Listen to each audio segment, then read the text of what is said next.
Ahora, chicas, voy a pasarles el link del pretest de esta segunda parte.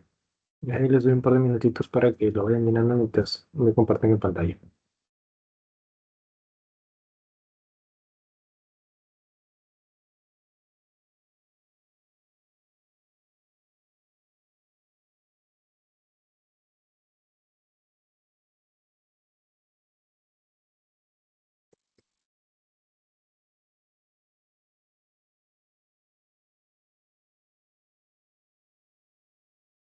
Ahí se los estoy dejando en el chat.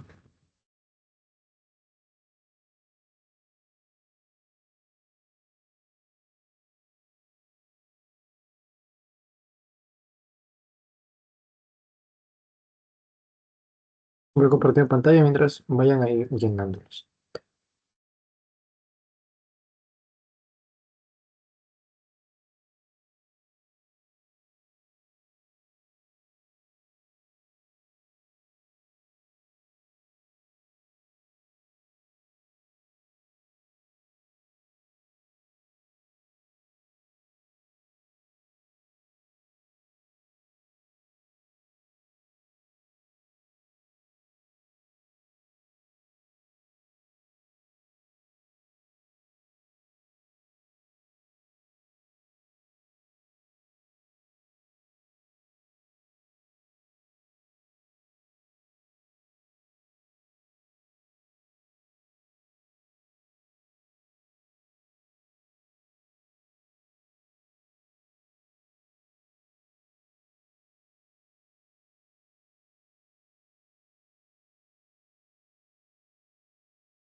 Se voy a dejar de compartir.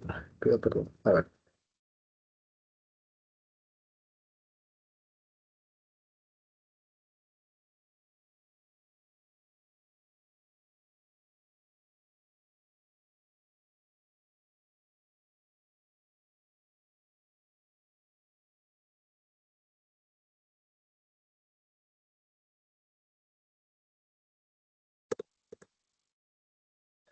En un ratito que trataremos de encargar. Ah, ya,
Ya entró.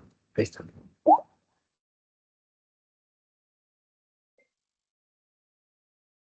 Comparto.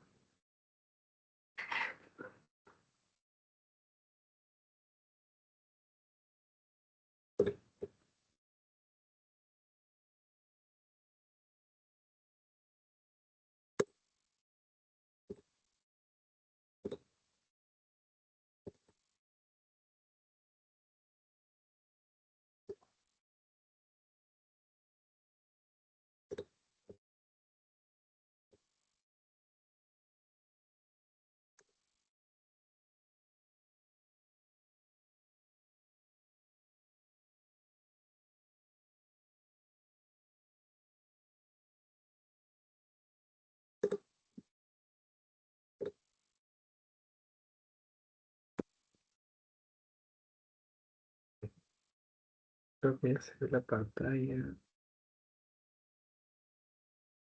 Aquí. Nuevamente. Ok. Entonces, continuamos con la parte de lo que es filtración glomerular y también parte de lo que es el clearance o aclaramiento renal. Esta parte es bastante interesante y es la parte más fisiológica, podría decirse, de esta sesión. Entonces, todo va a empezar en la membrana capilar glomerular, que justamente es lo que hayamos visto un poco a nivel del corpúsculo. Repasando nuevamente, tenemos nuestra arteriola aferente, ¿no? Y o sea, de lo que es esta capa vienen los podocitos, de ahí el espacio, ¿no? de Bowman, y de ahí ya lo que es la capa parietal, ¿no? de la cápsula de Bowman.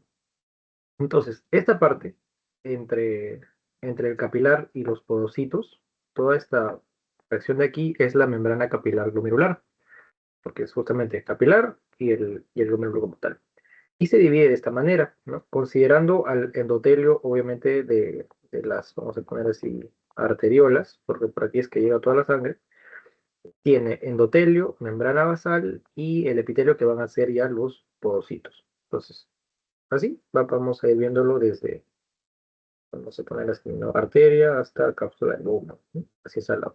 Primero está el endotelio. Aquí lo que va a caracterizar a esta parte de las arteriolas es que van a ser eh, un endotelio fenestrado, o sea que van a tener fenestraciones como aberturas, huequitos, por donde justamente va a discurrir o ¿no? a filtrarse la sangre, literalmente como un colador, ¿no? A veces estas son y tienen sus huequitos.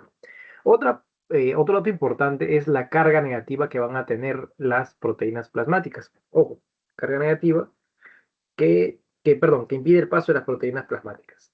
O sea, este endotelio tiene bastante carga negativa y las proteínas tienen también una carga negativa. Vamos a poner así, ¿no?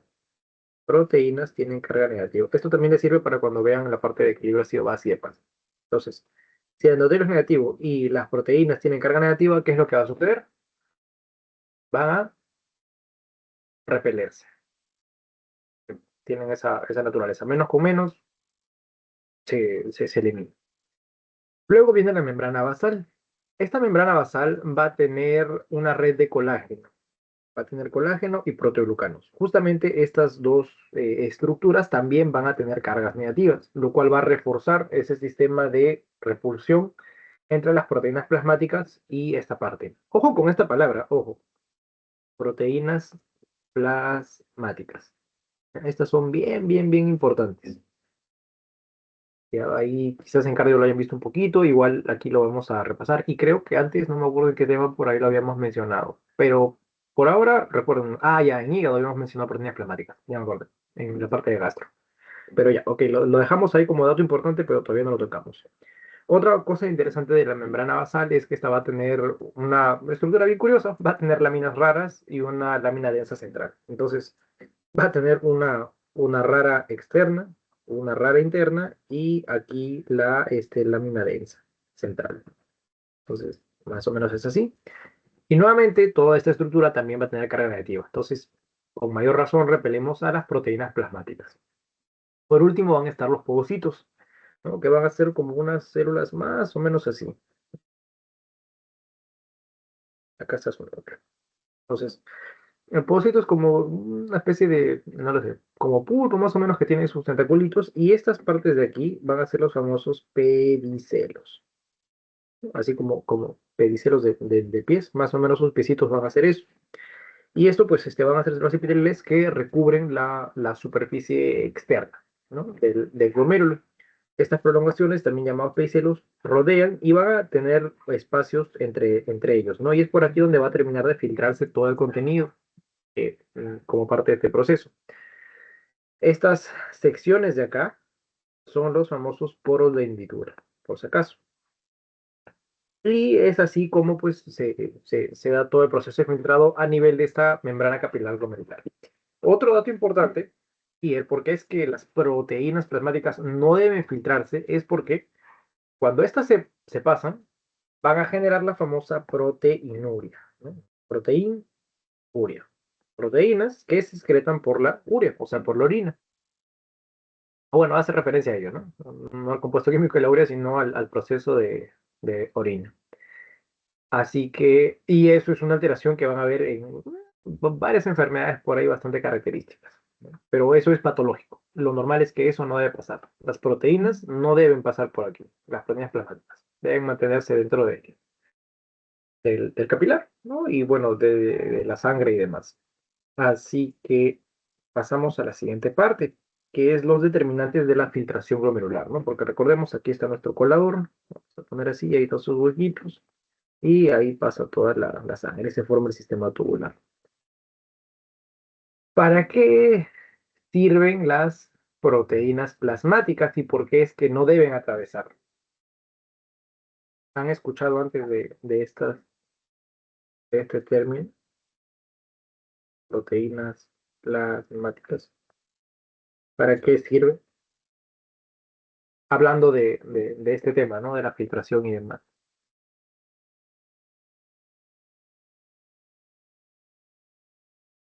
Creo que lo mencionaste con relación a la albumina. Excelente. Sí, justamente la principal de todas ellas, vamos a poner aquí la principal, es la albúmina. Es la que más cantidad va a tener. Y la albúmina nos sirve para las fuerzas de Starling, que es este tema de aquí. Fuerzas de Starling nos va a acompañar hasta el último día de su vida. Ah, bueno, no, no, o sea, fisiológicamente hablando, ¿no? Y en temática de atención también va a ser bastante frecuente. ¿Por qué? Porque eso es lo que permite que la cantidad de líquido que tenemos en los vasos sanguíneos o se sale o se mantiene. ¿Y esto es bueno o malo? Pues bueno, si es que sale en exceso, obviamente va a ser malo, porque es ahí donde van a formarse los famosos edemas, ¿no? Se han visto que, por ejemplo, no sé, un pie normal es así y un pie edematoso es una cosa así media hinchada, ¿no? Porque tiene un montón de agua ahí afuera. Obviamente eso también altera todo el sistema circulatorio, ¿no? La volemia en general. Bien, aquí vamos a mezclar conceptos. Para hablar de la filtración glomerular, nosotros vemos estos dos indicadores. El coeficiente de filtración, por un lado, y por el otro, las fuerzas de Starling, que son toda esta suma de acá. ¿Qué es el coeficiente de filtración? Es un coeficiente, es un dato, un valor numérico, ¿no? Que es producto de la conductividad hidráulica, conductividad, perdón, aquí es, resultado, conductividad, y el área superficial de los capilares, ¿no? Usualmente este coeficiente de filtración se mide como la filtración entre la presión de filtración neta, que aproximadamente es unos 12,5 mililitros por minuto por milímetro de mercurio. Y este suele ser directamente proporcional a la filtración glomerular. O sea, en cristianos, si aumenta el coeficiente de filtración, aumenta la filtración glomerular. Y por otro lado, vienen las fuerzas de Starling, que son las fuerzas que van a encargarse de o bien favorecer la filtración o las que se van a oponer a la filtración. Y aquí son cuatro fuerzas, que realmente las dividimos en dos.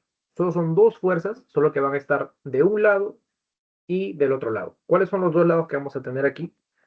El lado del capilar y el lado del, vamos a poner así, ¿no? Cápsula de lobo. O bueno, el espacio, de hecho. Sí, es más, podemos hacer más específicos. Aquí vamos a poner, por un lado es el capilar y el otro lado es el término correcto por este espacio de bomba, ¿no? Porque no es toda la cosa. Y esto también sucede a nivel cardiovascular, por si acaso, ¿no? Solo que en lugar de este espacio de Bowman, lo que tenemos es justamente el espacio intersticial, ¿no? Entre las células y los capilares como tal, ¿no? El intersticio, el famoso intersticio. Entonces, pero nosotros vamos a ver esto porque pues, esto es a nivel renal y se entiende mucho mejor aquí. ¿Cuáles son estas dos fuerzas? La fuerza de estos dos de acá, del agua y de las PP. ¿Qué eran las PP? Lo acabamos de mencionar. Les dije que es sumamente importante.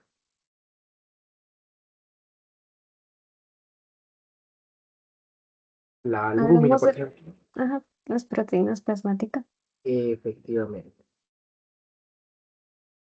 Cuando ustedes escuchan proteínas plasmáticas, automáticamente lo relacionan a este tema de aquí, que se llama presión oncótica. Si escuchan agua, obviamente va a ser presión hidrostática. Y sus terminaciones o más o menos nomenclaturas son las que pueden ver ahí, ¿no? Cuando vean la P, estamos hablando de presión hidrostática. Cuando vean ese como número pi, ¿no? Es oncótica. ¿Cuál es el sinónimo de la presión oncótica? Sinónimos, para que se defiendan ahí en la vida y en el examen. También se le conoce como coloidosmótica. Si escuchan presión oncótica o presión coloidosmótica, lo mismo, proteínas plasmáticas. Bien, entonces, como les mencioné, esto va a depender, estas van a favorecer o oponerse a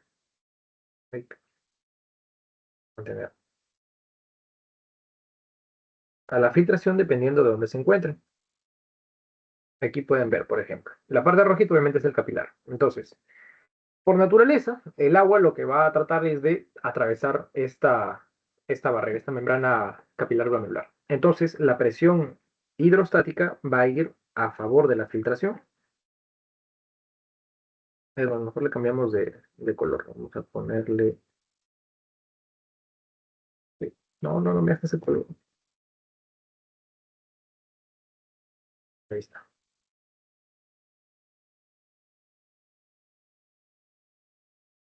Ya. La presión hidrostática, vamos a poner así, del capilar, ojo, quiere salir. Pero las proteínas plasmáticas, justamente su misión es impedir que salga todo el agua, ¿no? O líquido que hay transcurriendo por ese vaso sanguíneo.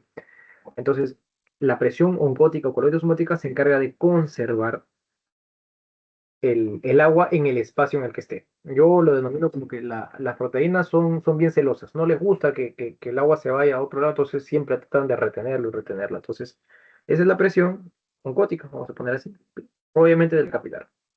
Lo mismo va a suceder, pero en el lado opuesto, o sea, en el espacio de Bowman. ¿Cómo creen que va a ser aquí la situación? La presión hidrostática, ¿creen que va a favorecer la filtración o va a oponerse a la filtración? Hablando desde el capilar hacia el espacio. Mejor dicho, la flecha va para arriba o va para abajo. Así. Hablamos de la presión hidrostática del capilar.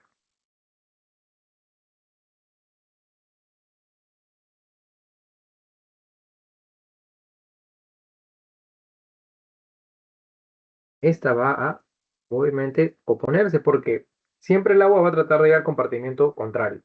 La del capilar va a querer entrar al espacio de Bowman y la del espacio de Bowman va a tratar de ir al capilar. Como así, ¿no? O sea, siempre uno quiere, entre comillas, lo que no tiene, así que así es como se va a manejar el agua. Mientras que la presión oncótica de las proteínas plasmáticas, como le dije, es recelosa para el lugar donde esté. Si está en el capilar, jala para el capilar, y si está en el espacio de Bowman, obviamente va a jalar para el espacio de Bowman. Entonces, aquí más bien esta sí favorece vamos a poner así, B de Bowman. Y aquí también vamos a poner una B. Dato curioso, y no sé si se han percatado, en este dibujito de tres, o hecho, en este dibujito de acá abajo, solo hay tres de ellas. ¿Cuál es la que está faltando? De las cuatro presiones. Este dibujo de acá.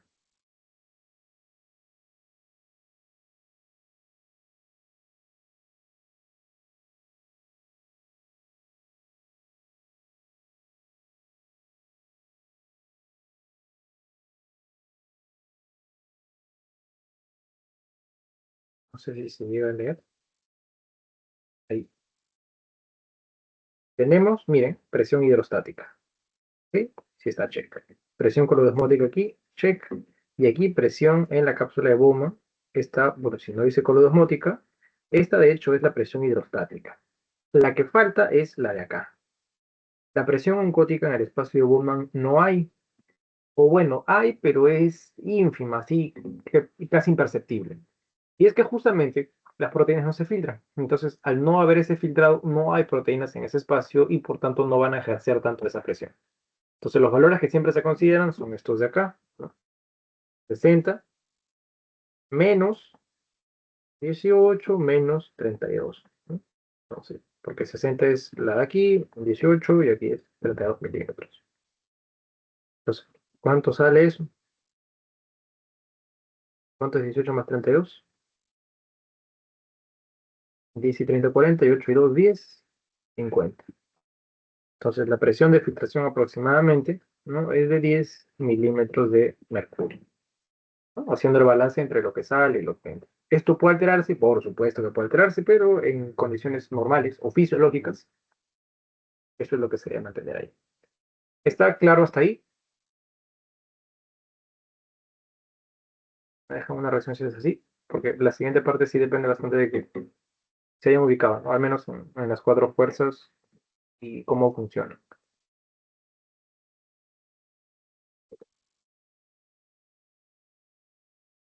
¿Está todo claro?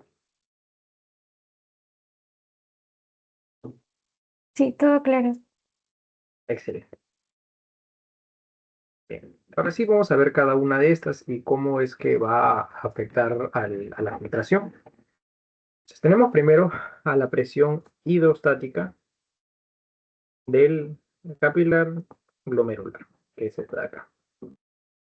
Esta viene, va a favorecer obviamente la filtración y esta va a estar determinada por la presión arterial, por la resistencia de la arteriola aferente, vamos a poner aquí arteriola aferente, y también por la resistencia de la arteriola eferente. Pero ¿cómo es esto? Recuerden siempre ustedes que el glomérulo, o bueno, sí, esta parte de aquí, como les dije, es como una manguera, ¿no? Viene la manguera, aquí va a estar la parte central y aquí sigue.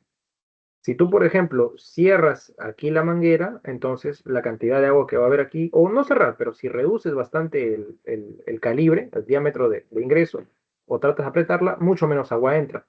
Viceversa, si cierras más bien acá, entonces el agua no va a salir mucho y aquí la presión más bien va a aumentar. Y en el caso de que abrieras, o la famosa dilatación, es lo contrario, ¿no? Si abres más al inicio, entra más agua, aumenta la filtración. Si abres más al final, se va más, entonces disminuye. Para que tengan una idea general, porque también lo vamos a ver después, pero aquí lo que funciona es de esta manera.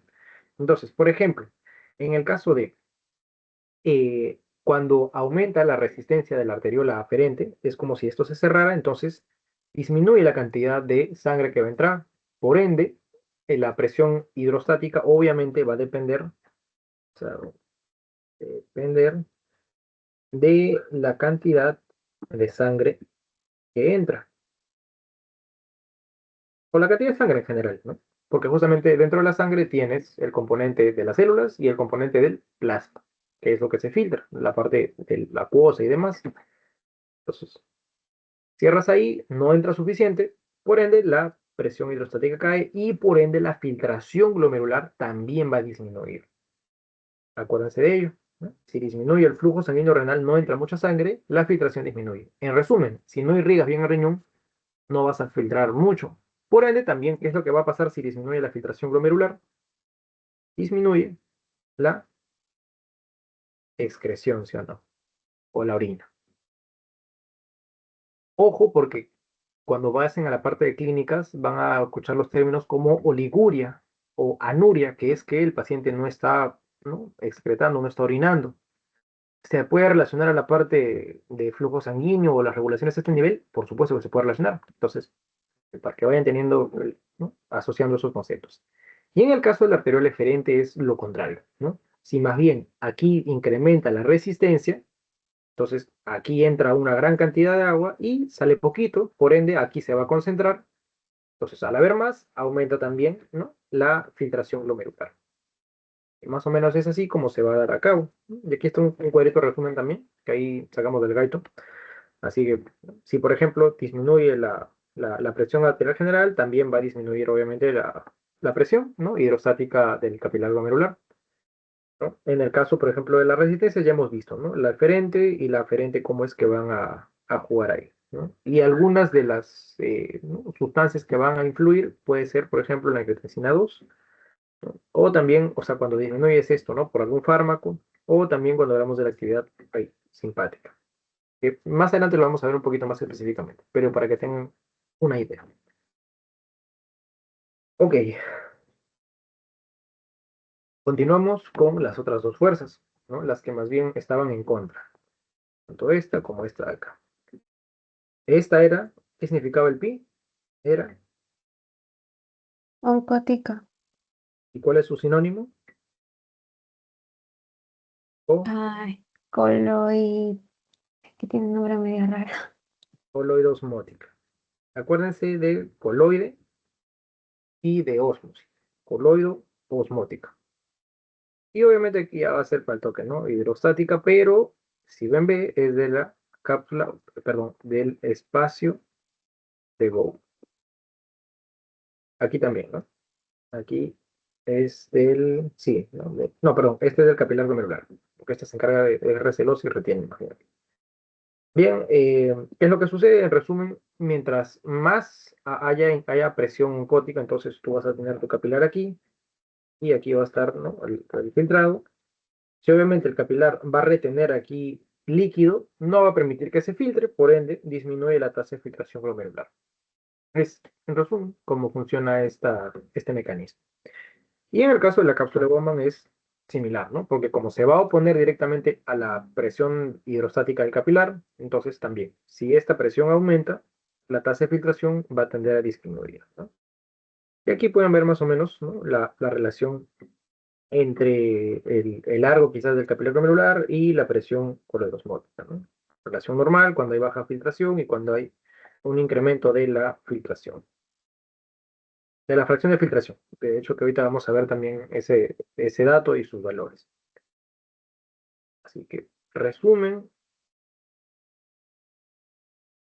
favorece, aquí vas a tener a la presión hidrostática del capilar, y aquí el otro que favorece obviamente es la presión oncótica, ¿no?, vamos a ponerla así, ¿no?, cápsula de Bowman.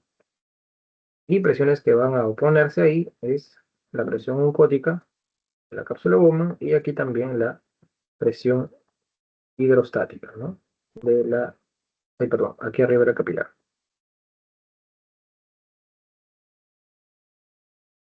¿Cuál de estas era la que es casi imperceptible? La que en teoría no, no hay o no se puede detectar.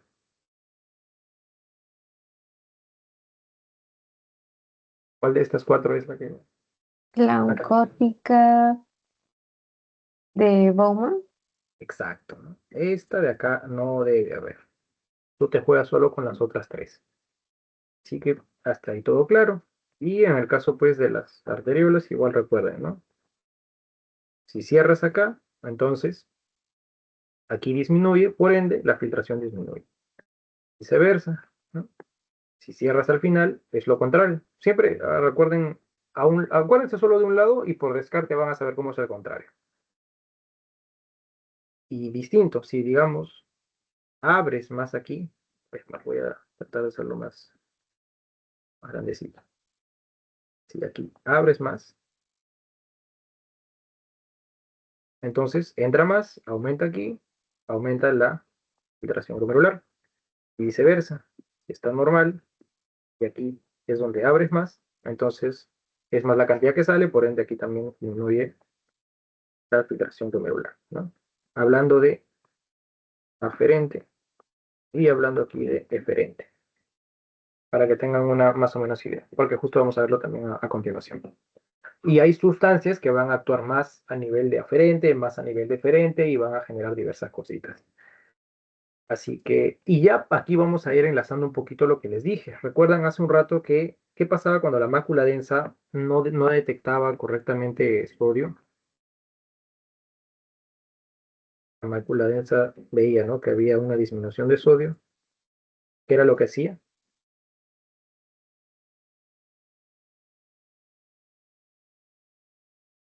Se Dos funciones. secretaba renina. Ok, estimulaba a las células yuxtaglomerulares para que secreten renina y por otro lado a la arteriola aferente. ¿Qué era lo que hacía con la aferente? Ah, la dilataba. Exacto, vasodilatación. Si dilatamos, miren aquí está cómo se enlaza todo. Si dilatamos la arteriola aferente, ¿cuál de estos tres escenarios sería? ¿Uno, dos, tres o cuatro?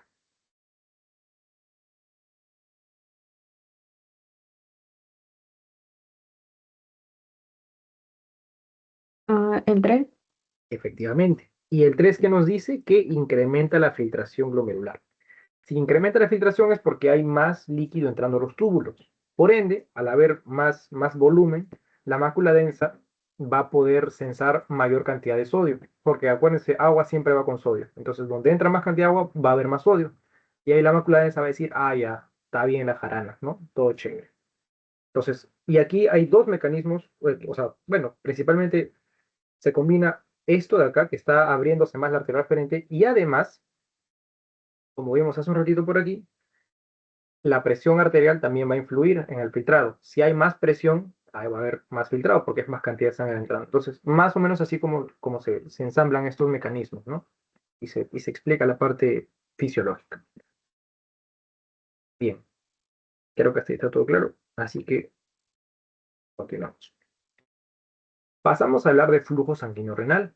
Esta parte es también bien bonita porque el riñón es uno de los órganos más irrigados. Probablemente en cardio hayan visto cuando habían ¿no?, circulación por sistemas o por órganos.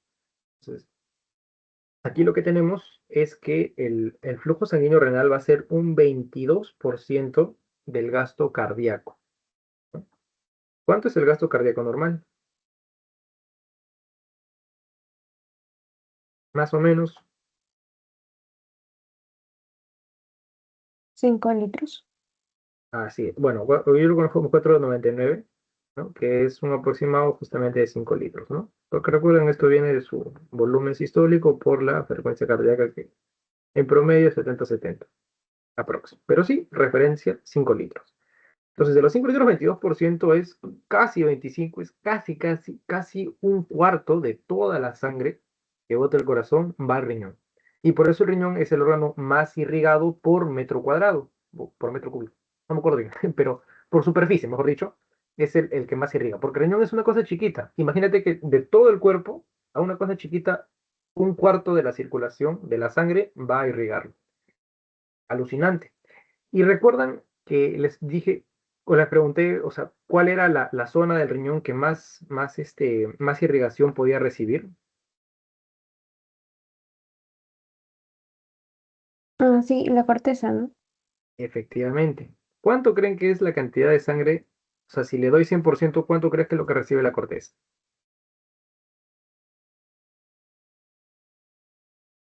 90. Es. Corteza es 90% y médula es solo 10%. ¿Por qué? Porque toda la sangre va a ir obviamente por sistema arterial y ¿dónde van a depositarse las arteriolas aferentes, eferentes y toda la historia esta? En los glomérulos, y eso está en la corteza. Sencillito. Entonces, por ahí a veces también preguntan por datos, así que traten ahí de recordar eso. Bien, ahora sí, nosotros vamos a hablar de flujo sanguíneo total renal y efectivo. Y esto se divide en básicamente sus sinónimos. El total es el FCR, o sea, el real flujo sanguíneo renal. Así, flujo sanguíneo, sangre completamente. Pero cuando hablamos de flujo sanguíneo efectivo, realmente estamos hablando del flujo plasmático. Y aquí, pues, nuevamente este grafiquito que a veces me gusta hacer, ¿no?, que es así, más o menos. 45% y aquí 55% aproximadamente. Entonces, si esto es un tubito ahí con una muestra de sangre, más o menos así va la cuestión. Entonces, la parte azulita, ¿qué es lo que va a hacer? El plasma. Así es, ¿no? Uy, se pintó mal. Plasma, y aquí va a estar pues justamente los elementos formes, ¿no? O las células, principalmente el famoso hematocrito. Aquí es al revés. Aquí es al revés. Aquí es 55 y aquí es 45, ¿no? Que más o menos el hematocrito es 3 veces el valor de la hemoglobina y un promedio de hemoglobina es 15. Ok, entonces recuerden ello, ¿no? El flujo sanguíneo total es incluyendo glóbulos rojos y el efectivo es el plasmático. De esto, ¿cuál de los dos es el que va a filtrarse? Y con filtrar me refiero a que pasa. Pasa con todo así como si fuera un colador. El agua pasa por el colador. ¿Cuál es el que va a pasar completamente? Teoría.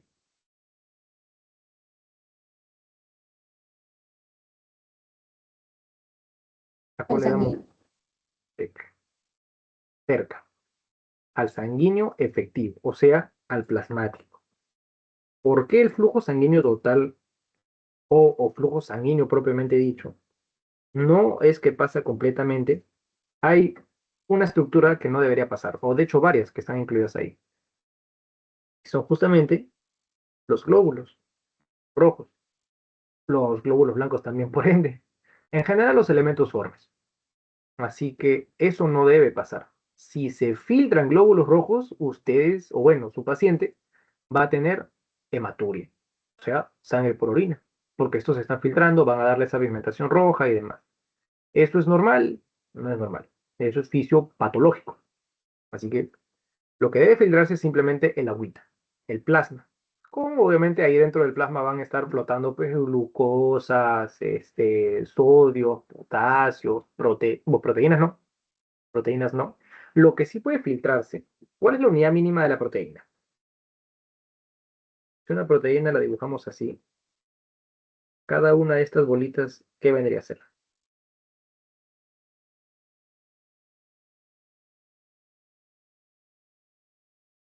La abreviación es AA, o bueno, así mejor dicho. Son los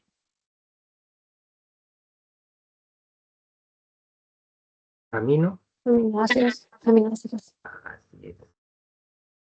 Aminoácidos se filtran y se filtran. Proteínas no. La proteína sin grandote no debe filtrarse. Pero los aminoácidos chiquitos, esos sí van a pasar, pero se van a reabsorber. Así que ya en la parte de reabsorción van a ver un poquito más de eso. Resumen, por si acaso, ¿no? Hablando de biomoléculas y demás. Ok, ahora sí pasamos a la regulación del flujo sanguíneo renal y es lo que más o menos ya les había adelantado, de cómo es que se juegan entre las arterias aferentes, eferentes y como si fuese, ¿no? Una manguerita ahí y cómo vas a ir jugando con cada uno de ellos. Entonces, primero está la gradiente de presión, que va a ser la diferencia de presiones entre la arteria renal y la vena renal, porque por cardio más o menos a recordar que justamente esa diferencia de presión es lo que permite el movimiento, ¿no? En un sistema hidrodinámico, eh, tiene que haber un lugar de mayor a menor presión, ¿no? Las venas casi no tienen, las arterias sí, así que ahí empieza el primer punto. Lo segundo, vamos a hablar de la autorregulación. ¿Por qué? El riñón es un órgano tan alucinante que independientemente de cómo esté la presión sanguínea en el resto del cuerpo, a este no lo va a afectar. Si tú aumentas la presión sanguínea, ¿no? Sistémica, a nivel, pues, no sé, de tus músculos, de algún otro órgano y demás, va a haber más presión o menos presión, ¿no?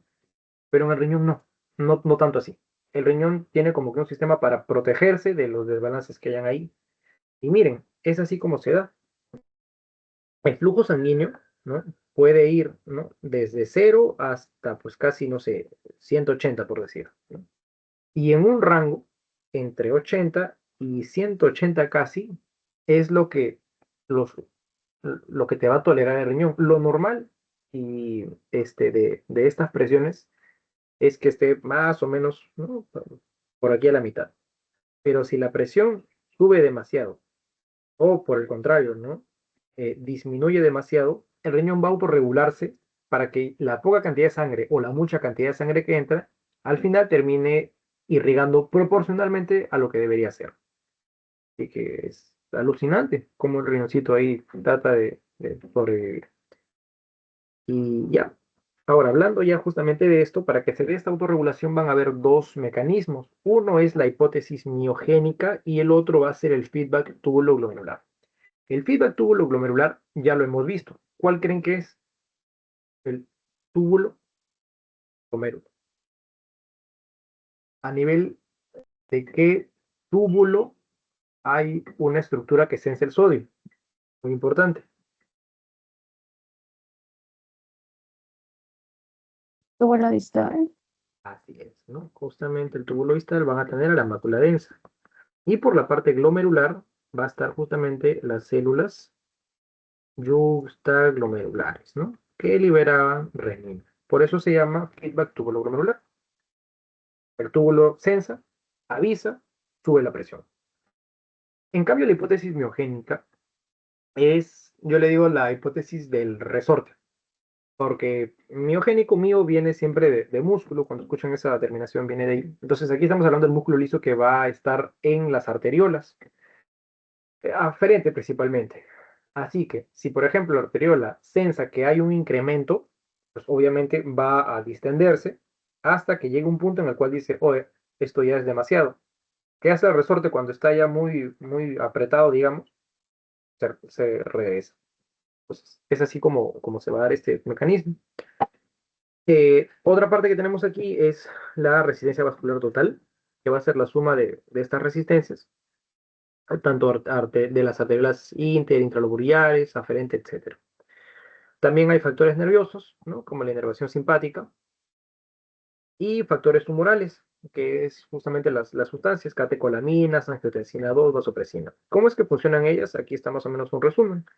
Por ejemplo, la noradrenalina, la adrenalina son catecolaminas, ¿no? O sea, van a, en general, ¿no? aumentar son adrenérgicas, son más adrenérgicas. Entonces, el efecto que van a tener sobre la filtración glomerular es que van a disminuirla. Aquí. Mientras que, por ejemplo, incluso la endotelina también tiende a disminuirla. La angiotensina 2, ¿no? Que lo veíamos, por ejemplo, en el SRA, va a impedir que disminuya la filtración, más no la va a aumentar. Entonces va como que mantenerla.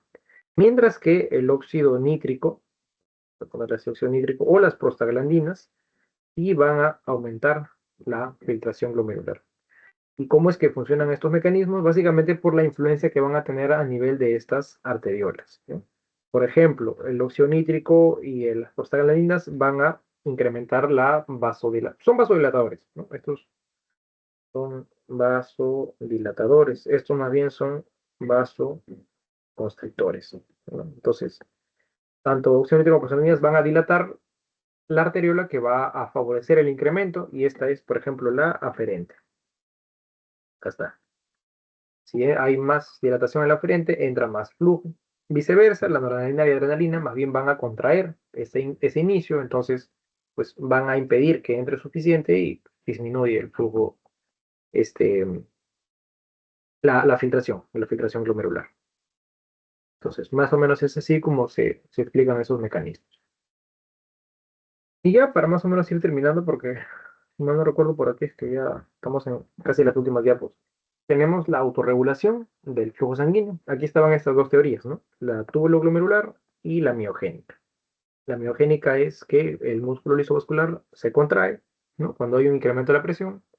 Y la tubuloglomerular es que al haber menos sodio, que la mácula lo interpreta como que hay menos presión arterial, no siempre es así, pero la mácula lo interpreta de esa manera, genera pues todo el sistema, el renina-angiotensina y demás, ¿no? Y aquí más o menos es así como se funciona, ¿no? La mácula densa, la parte de la renina, por aquí la resistencia de la arteriola aferente, al disminuir es lo que te genera la dilatación que vimos, dilatación. Y más bien la renina lo que va a influir es en la arteriola eferente, o sea, tú lo que vas a hacer es abrir más aquí y al final cerrar más, ¿no? Esto se cierra, esto aumenta y por ende aquí el total va a generar que aumente la filtración glomerular. Dato curioso es que hay otros factores que también van a determinar el flujo sanguíneo renal y la filtración glomerular, ¿no? Entre ellos, por ejemplo, justamente los aminoácidos. ¿Por qué? Esto se entiende un poquito mejor en la parte de reabsorción, pero en resumen, estos aminoácidos, tú en el sistema tubular reabsorbes por un cotransportador que te regresa aminoácidos y también te regresa sodio. Entonces, esto sucede a nivel del túbulo proximal, ¿no? Entonces, está más o menos así. Proximal, ascendente, distal, colector. Aquí se reabsorben los aminoácidos. Por ende, también jalan. Cuando hay más cantidad de aminoácidos, va a jalar más sodio.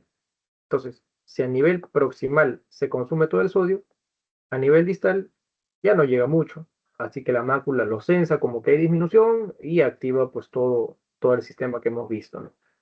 Es un ejemplo de cómo, por ejemplo, una sustancia, ¿no? que no necesariamente es directamente las catecolaminas o esta parte de la regulación miogénica y demás, influye en tanto el flujo sanguíneo renal como la filtración glomerular, principalmente la filtración. Ok, y ya para terminar, vamos a hablar del clearance renal. Solo esta diapo y al final un cuadrito resumen.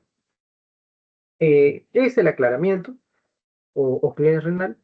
Es la cantidad de una sustancia que pues, justamente va a producir, ¿no? Va a filtrarse principalmente. Y esto se halla mediante la siguiente fórmula, ¿no?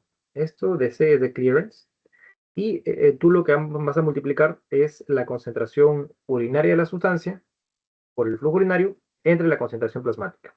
En resumen, o en cristiano, es que si acá está, digamos, el riñón, la cantidad que entra tiene que ser igual a la cantidad que sale. ¿Cómo es que se mide esto? Concentración plasmática de la sustancia multiplicado por justamente la filtración, que es el volumen que entra, y aquí vas a tener el volumen que sale por la concentración en orina, vamos a poner la sustancia. Volumen por concentración, para hacerlo mejor lo punto así. Ay, no, se fue. Ya está. Volumen 1 por concentración 1 tiene que ser igual a volumen 2 por concentración 2. Entonces, concentración 1 es la que está en plasma.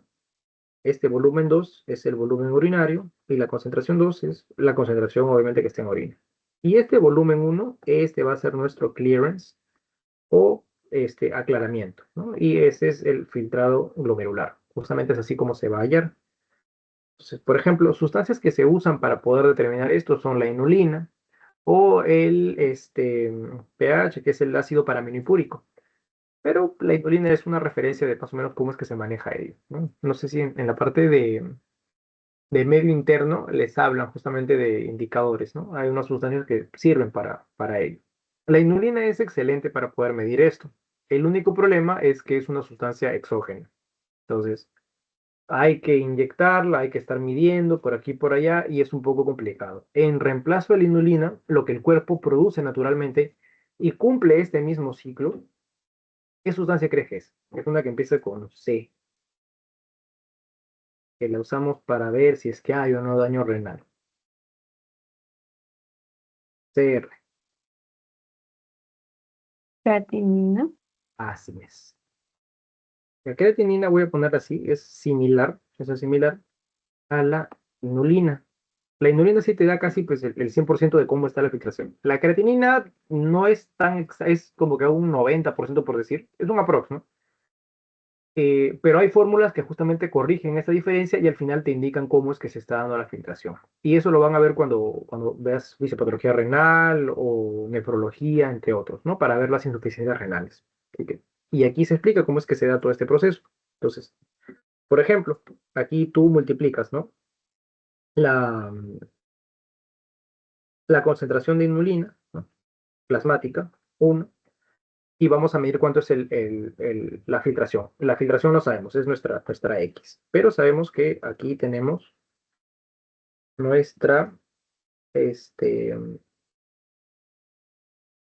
¿dónde está? Sí, acá está. Cantidad filtrada contra cantidad excretada. Entonces, aquí va a ser la concentración urinaria de inulina por el volumen urinario entre la concentración plasmática. La concentración plasmática es 1. La concentración, el volumen urinario, vamos a poner esto por si acaso, datazo para la vida, es 1 mililitro por minuto. Vamos a poner así, volumen de orina. Lo que más o menos tu riñón va formando es aproximadamente esto. Entonces, con esto tú ya sacas cuánto es por hora o en 24 horas, que es lo que suele preguntarse cuando estás en el hospital.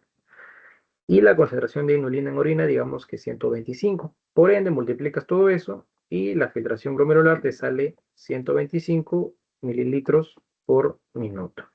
Entonces, ese es en un estado ideal, ¿no? Fisiológico, el valor de la filtración glomerular. Y ya, bueno, la parte del flujo plasmático renal, el cómo se mide, aquí es que se usa el ácido panameripúrico, pero en resumen es similar, ¿no? Lo que entra es igual a lo que sale. La única diferencia aquí es que va a entrar cierto contenido por la parte arterial y va a regresar también, pero una parte se excreta. Entonces, básicamente es este de aquí. Este vamos a poner 1, este vamos a ponerle 2 y a esto de acá vamos a ponerle 3. 1 es igual a 2 más 3, ¿no? Porque, ¿no? De todo lo que entra, una parte se excreta y otra parte es lo que regresa. Ahí hay algunos cálculos especiales para hacer.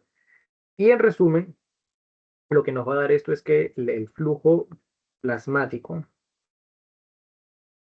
renal, o sea, sin considerar el hematocrito ni eso, es aproximadamente 650 mililitros por minuto. Entonces, ¿por qué es importante recordar o ver este valor? Porque con ello vamos a hallar lo siguiente, ¿no? Para terminar, que es esto de acá, la fracción de filtración.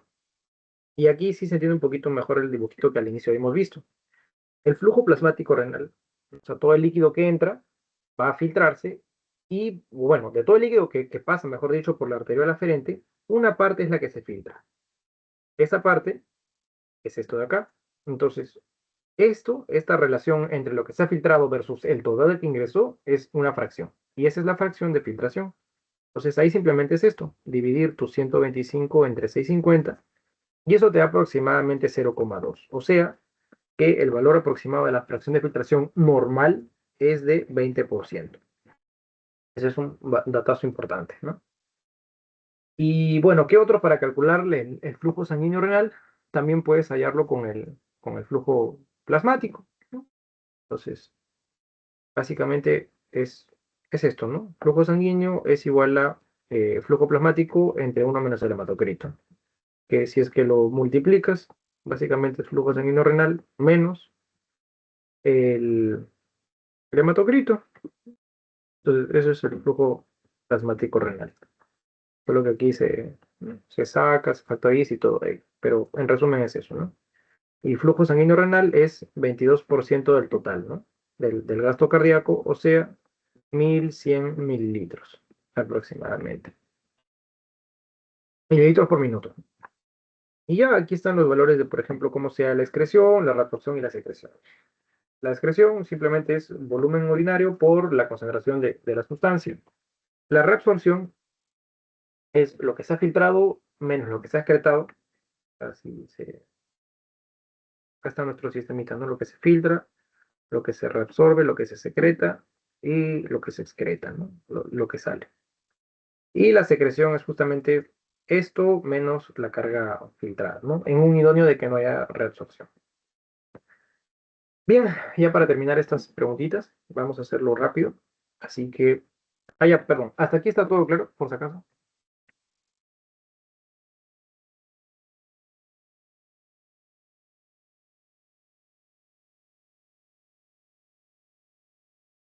Sí, todo claro.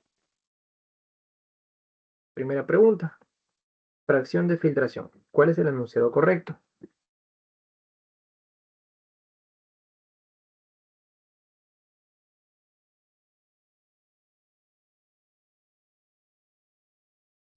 ¿Qué es el 20% del flujo plasmático renal? Efectivamente. El resto, nada que ver. Siguiente, ¿cuál es el porcentaje de sangre que irriga la corteza? Corteza Ya, el renal. 90%. Ujú. Perfecto. Bien. Por descarte, médula es 10. Siguiente. ¿Cuál es el valor promedio de la tasa de filtración glomerular en un adulto sano? 125. Exacto. Y por último, un aumento de la presión oncótica del capilar glomerular, ¿qué es lo que va a producir?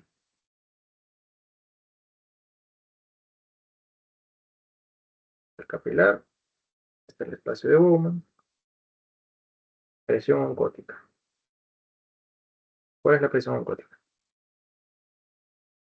¿La que se representa así o la que se representa como la P? Como el pi. Así es, ¿no? Entonces vamos a poner aquí. ¿Y esto cuál era la sustancia que estaba representando? Las proteínas plasmáticas. Perfecto. Entonces las proteínas plasmáticas, y nos dice aquí, ¿no? Porque este es el obviamente capilar, eran las que querían atravesar o las que eran celosas y más bien se querían guardar el agua. Las proteínas eran las celosas. Entonces estas se quieren guardar el agua. Ajá. Por ende, van a... Disminuye. Exacto. Va a disminuir porque no se filtra mucho y ahí queda. Bien. Entonces, en resumen, eso sería todo por esta sesión. Ahí están las referencias bibliográficas. Y me das un minutito para pasar el post-test y con eso sería todo por esta clasecita.